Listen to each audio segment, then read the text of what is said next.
নবীজি বলেন, মান রায়ানি ফাকাদ রাল হক আনামি, আমারে দেখলে হককে দেখার বাকি নাই। এই সাহাবী, সেদিন আমি যাইনি, আমাকে ভালোবাসার পরে আল্লাহ আমার রূপ ধরে তোমার ঘরে এসেছিল, সেটা হয়েছে আল্লাহ দর্শন।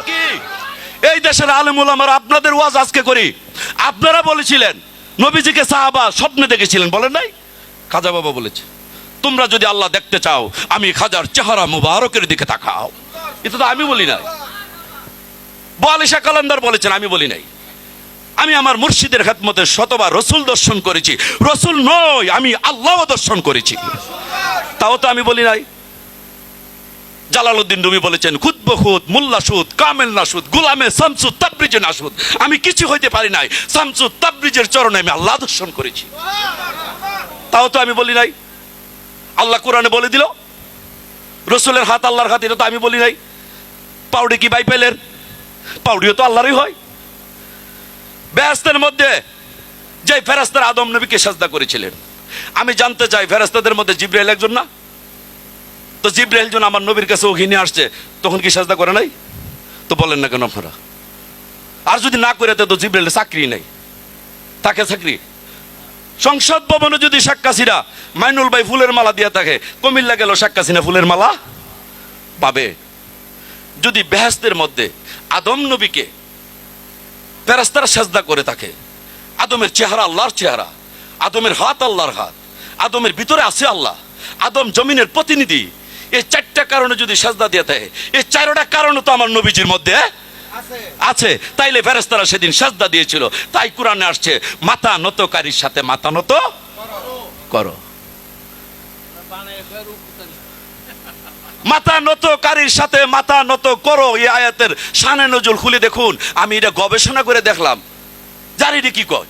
সেসব মাথা নত কে করলো? সূরা আনামের 9 নম্বর আয়াত খুলে দেখুন। আমি যখন জিব্রাইল পাঠাই, মানব আকৃতিতে পাঠাই, তাইলে জিব্রাইল আসছিল মানব আকৃতিতে, যে কোনো সাহাবার সুরত ধরছে, দৈরা সাইরা যখন নবীজির কদমে লুটে পড়ে গেছেন, সাহাবারা জিজ্ঞাসা করছে তিনি কে, তিনি আপনার চরণে সেজদা দিয়েছেন, তখন আয়াত আসছে, মাথা নতকারীর সাথে মাথা নত করো।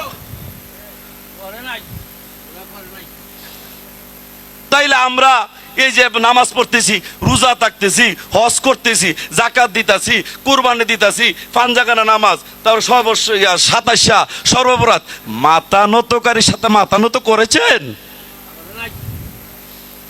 সূরা কাফের 105 নম্বর আয়াত খুলে দেখুন। আমি আল্লাহর ওহীকৃত বাণী যদি তোমরা ব্যর্থ করো, তোমাদের কর্মফল বিনষ্ট হয়ে যাবে। তবে কর্মফল বিনষ্ট তো হবেই, তোমাদেরকে ওজন করা হবে না। এটা ফসা কাটলের মতন, 2-4টা কুশ পাইছেন আর ভাই বতা মতা যা আছে হালো ফালাই দিব। সূরা কাফের 5 নম্বর আয়াত খুলে দেখুন, 105 নম্বর আয়াত। একটি আয়াত যদি তোমরা ব্যর্থ করার চেষ্টা করো, একটি আয়াত যদি তোমরা ব্যর্থ করার চেষ্টা করো, অস্বীকার করো, শুধু তাই না, এই আয়াতের মধ্যে আরেকটা চমৎকার কথা আছে, আমি আল্লাহ সাক্ষাৎকেও যদি তোমরা অস্বীকার করো। আর আল্লাহ সাক্ষাৎ কি? আপনার আল্লাহ সাক্ষাৎ কি? এই দেশের আলেম ওলামারা আপনাদের ওয়াজ আজকে করি, আপনারা বলেছিলেন নবীজিকে সাহাবা স্বপ্নে দেখেছিলেন, বলেন নাই? স্বপ্নে দেখে পরের দিন কি বলেছিলেন? ইয়া রাসূলুল্লাহ, আমি আজকে রাত্রে আপনাকে স্বপ্নে দর্শন করেছি। নবীজি বলেন, তারপর বলো। আমি সেজদা করেছিলাম। ইয়া রাসূলুল্লাহ, আপনি কি আমার ঘরে গিয়েছিলেন? না, আমি তোমার ঘরে যাই নাই। কেন যান নাই? ভক্তের ঘরে গুরুর গভীর রাত্রে যাইতে পারে না, তুমি তোমার স্ত্রী নিয়ে শুয়ে আছো। আমি মদিনার নবী শেখ হাটে যাইনি। ইয়া রাসূলুল্লাহ, তাইলে কে গিয়েছিল? ইবলিশ। না না না, সূরা আনামের 112 নম্বর আয়াত। প্রত্যেক নবীগণের প্রকাশ্য শত্রু ইবলিশ। ইবলিশ আমার সুরত ধরতে পারে? সাহাবা কোথাইলে আপনিও গেলেন না, ইবলিশও গেল না, তাইলে কে এলো? কে? জিন? না না না না, 7 আসমানের নবী, 7 জমিনের নবী, অগণিত পয়গম্বরের নবী, আমি জিনেরও নবী, জিনও আমার সুরত ধরতে পারে না। তাইলে গেল কে? তাইলে আমার সেজদা কি বিফলে যাবে? না না না না না, তোমার সেজদা বিফলে যাবে না।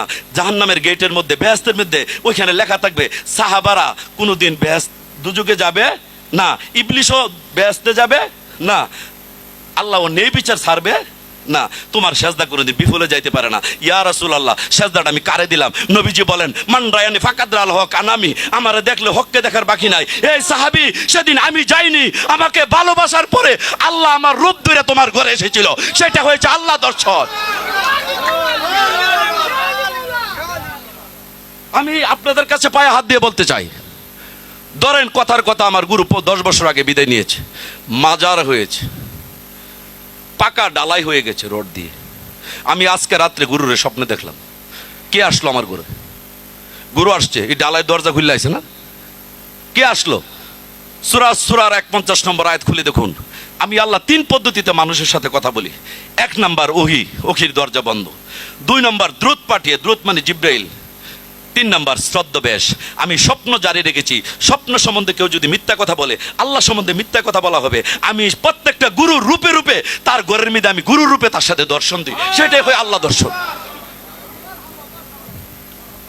এই যে যদি আমার গুসাই, যদি আমার গুরু যদি বাড়িতে থাকে, আমি যদি আজকে রাত্রে 12টার সময় স্বপ্নে দেখি আমার গুরুর পাশে যে ছেলেটা আছে তাকে ফোন দিলাম, এই আমি একটু আগে গুরুকে স্বপ্নে দেখলাম, কইরে কাই গুরু যে আমার সাথে শুয়ে রয়েছে, এই বেটা আমি তো স্বপ্নে দেখছি, এটা সত্য?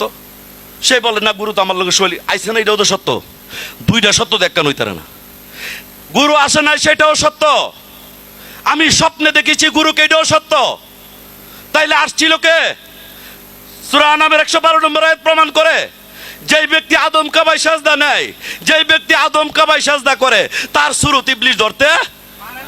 তাইলে আসলো কে? ইবলিশও আইলো না, আমার গুরু আইলো না, আমার দেহ সত্য। সেদিন কে আসছিল? সেদিন আল্লাহ বলেন তার গুরু রূপে যেদিন পবিত্র হয়ে যায়, ফানাক হয়ে যায়, সেজন পাগল হয়ে যায়, তাকে সান্ত্বনা দেওয়ার জন্য তার গুরু রূপে আমি তার ঘরের মধ্যে দর্শন দিই। সেটাকে বলে আল্লাহ দর্শন। আমি ছোট মানুষ, কলেজ স্টুডেন্ট, আমি আমার ঘরে বসে যতটুকু জানি, যতটুকু পারি ততটুকু বললাম। এখানে মাইনুল কবির ভাই অনেক সাধক মানুষ, মনিউদ্দিন ভান্ডারী ভাই, অ্যাডভোকেট আফা আসছে, তারপরে এখানে একজন সাধু মানুষ আছে, ওনার সাথে আমি 1 ঘন্টা বসছিলাম।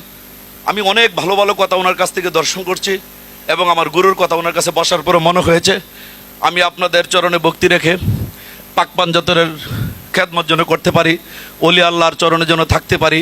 আপনারা আমার জন্য দোয়া করবেন। আসসালামু আলাইকুম ওয়া রাহমাতুল্লাহি ওয়া বারাকাতুহু।